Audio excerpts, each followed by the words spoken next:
నోరూరించే పచ్చళ్ళు, స్వచ్ఛమైన veg and non veg pickles, కమ్మటి sweets, fastest world wide delivery కోసం ఈ రోజే ఆర్డర్ చేయండి. ఇరాన్ ఇజ్రాయెల్ యుద్ధం ఇప్పుడు తారాస్థాయికి చేరింది. ఇజ్రాయెల్ అమెరికా సంయుక్తంగా చేసినటువంటి దాడులలో ఖమేనీ హతమైనటువంటి తర్వాత ఇరాన్ ఇప్పుడు పూర్తి స్థాయిలో ఇక మీ నష్టపోవడానికి ఏమీ లేదు అన్నట్టుగా పూర్తి స్థాయిలో తమ శక్తి సామర్థ్యాలతోటి యుద్ధంలోకి దిగింది. దీంతో పూర్తిగా ఇరాన్ కూడా ఇజ్రాయెల్ పైన భీకర దాడులు కొనసాగిస్తుంది. ఈ పరిణామాలన్నింటినీ కూడా ఇతర దేశాలు నిశ్చితంగా గమనిస్తున్నాయి, మిగతా దేశాలన్నీ కూడా. ఈ నేపథ్యంలో ప్రముఖంగా చైనా రష్యా పాత్ర ఏంటి, చైనా రష్యా ఏం సమాధానం చెప్తాయి, ఎలా రెస్పాండ్ అవుతాయి అని అనుకుంటున్నటువంటి తరుణంలో తాజాగా రష్యా దీనికి సంబంధించి స్పందించింది. ఇరాన్ పైన ఇజ్రాయెల్ అమెరికా చేసినటువంటి దాడులను రష్యా అధ్యక్షుడు పుతిన్ ఘాటుగా స్పందించాడు. ఈ యొక్క ఘటనలపైన ఇప్పటికే ఒకదాని తర్వాత ఒకటి అక్కడ క్షిపణులు డ్రోన్లతో దాడులు కొనసాగుతున్నాయి. ఇరాన్ పైన జరిపినటువంటి దాడుల్లో సుప్రీం లీడర్ ఖమేనీ కూడా మృతి చెందారు. ఈ విషయాన్ని ఇరాన్ మీడియా కూడా అధికారికంగా ధృవీకరించినటువంటి తర్వాత నెలకొన్న పరిస్థితులు చూసాం. అయితే ఈ దాడుల్లో ఖమేనీ కుమార్తె, మనవడు, కోడలు, అల్లుడు మరణించినట్టుగా వెల్లడైంది. ఇజ్రాయెల్ దాడులు ప్రారంభించినటువంటి కేవలం 30 సెకండ్లలోనే ఇరాన్ సుప్రీం అయతుల్లా అలీ ఖమేనీతో పాటుగా 30 మంది సీనియర్ అధికారులు హతమైనట్టుగా తెలిసింది. ఇక ఖమేనీ మృతిపైన తాజాగా రష్యా తొలిసారిగా స్పందించింది. ఖమేనీ మృతిపైన రష్యా అధ్యక్షుడు పుతిన్ కీలక వ్యాఖ్యలు చేశారు. ఖమేనీ మరణాన్ని పుతిన్ ఒక క్రూరమైనటువంటి హత్యగా అభివర్ణించారు. ఇరాన్ పైన అమెరికా, ఇజ్రాయెల్ జరిపినటువంటి వైమానిక దాడులను ఆయన తీవ్రంగా ఖండించారు. ఖమేనీ హత్య మానవ విలువలు, అంతర్జాతీయ చట్టాలకు విరుద్ధంగా ఉందని కూడా అన్నారు.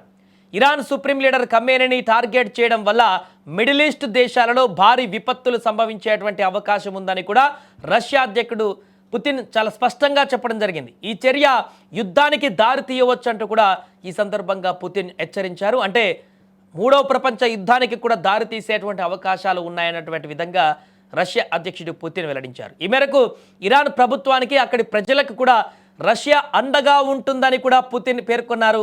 ఖమేనీ మరణం కేవలం ఇరాన్కే కాకుండా ఆ ప్రాంతంలోని స్థిరత్వానికి మాయని మచ్చ అని పుతిన్ స్పష్టం చేశారు.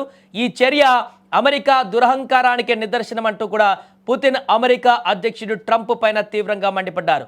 ఇక ఇజ్రాయెల్, ఇరాన్ మధ్య యుద్ధం కారణంగా గగనతలం మూసివేసిన నేపథ్యంలో రష్యా పౌరులు తీవ్ర ఇబ్బందులను కూడా ఎదుర్కొంటున్నారు. ప్రస్తుతం 2 లక్షల మంది రష్యన్ వాసులు వెస్ట్ ఆసియా ప్రాంతాలలో చిక్కుకుపోయినట్టుగా వివిధ కథనాల ద్వారా స్పష్టమవుతుంది. ఇక రష్యాకు ప్రధాన రవాణా కేంద్రంగా ఉన్న యుఏఈలో విమానాశ్రయాలు మూతపడడం వల్ల పర్యాటకులు, ప్రయాణికులు గమ్యస్థానాలకు చేరుకోలేక తీవ్ర ఇబ్బందులు పడుతున్నారు.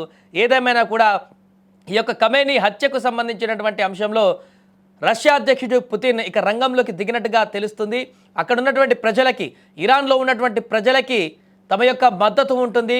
ఆ ప్రాంత ప్రజల యొక్క పూర్తిగా వారికి అన్ని సహాయ సహకారాలు అందిస్తామనేటువంటి విధంగా పుతిన్ మాట్లాడినటువంటి సందర్భం చూస్తే ఇక ఇరాన్కి పూర్తి స్థాయిలో రష్యా బ్యాక్ ఎండ్లో నిలవబోతుందా అనేటువంటి ప్రశ్నలు కూడా ఇప్పుడు ఉత్పన్నమవుతున్నాయి. మరొక వైపు చైనా కూడా స్పందించాల్సిన అవసరం ఉంది. చైనా ఏ రకంగా ఇనిషియేట్ తీసుకుంటుంది? రష్యా అయితే చాలా క్లియర్గా చెప్పింది. ఖమేనీ హత్య అత్యంత దారుణమైనటువంటి, క్రూరమైనటువంటి చర్యగా అభివర్ణించింది. ఇక పుతిన్ అయితే అమెరికా అధ్యక్షుడు ట్రంప్ పైన నేరుగా విమర్శలు సంధించాడు.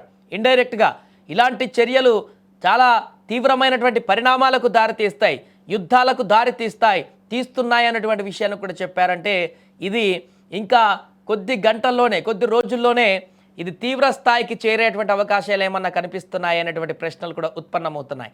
అంటే ఇప్పుడు ఇరాన్ ఒంటరి కాదు అనేటువంటి సందేశాన్ని కూడా రష్యా అధ్యక్షుడు పుతిన్ ఈ యొక్క స్టేట్మెంట్ల ద్వారా జారీ చేసినట్టుగా కనిపిస్తుంది. ఇరాన్ వెనుక ఖచ్చితంగా రష్యా సపోర్ట్ ఉంటుందనేటువంటి అంశాన్ని కూడా ఈ యొక్క మద్దతు ద్వారా వెల్లడైందనేటువంటి విషయాన్ని కూడా విశ్లేషకులు చెప్తున్నారు. ఏదేమైనా కూడా రష్యా ప్రత్యక్షంగా ఇరాన్కి ఆ యుద్ధంలో పాల్గొనకపోయినా కూడా మోరల్ సపోర్ట్ ఇచ్చేటువంటి అవకాశం చాలా స్పష్టంగా కనిపిస్తుంది. ఇప్పటికే అక్కడ ఉన్నటువంటి ప్రాంత ప్రజలందరికీ కూడా తమ మద్దతు ఉంటుందంటూ కూడా చెప్పడం రష్యా నేరుగా అమెరికా, ఇజ్రాయెల్కి ఒక రకమైనటువంటి హెచ్చరిక జారీ చేసినట్టుగానే చెప్పవచ్చు. ఇజ్రాయెల్, అమెరికా చేసినటువంటి దాడులు, దానివల్ల ఖమేనీ చనిపోవడం అనేది, సుప్రీం లీడర్ చనిపోవడం అనేది ఇది అత్యంత మానవత విలువలను దెబ్బతీసేటువంటి అంశంగా కూడా పేర్కొంటూ తీవ్ర స్థాయిలో ఇప్పుడు రష్యా అధ్యక్షుడు స్పందించినటువంటి తీరైతే రాబోయే రోజుల్లో ఎలాంటి పరిణామాలకు దారి తీయబోతుందా అనేటువంటి ఒక కొత్త చర్చకైతే ఇప్పుడు దారితీసింది.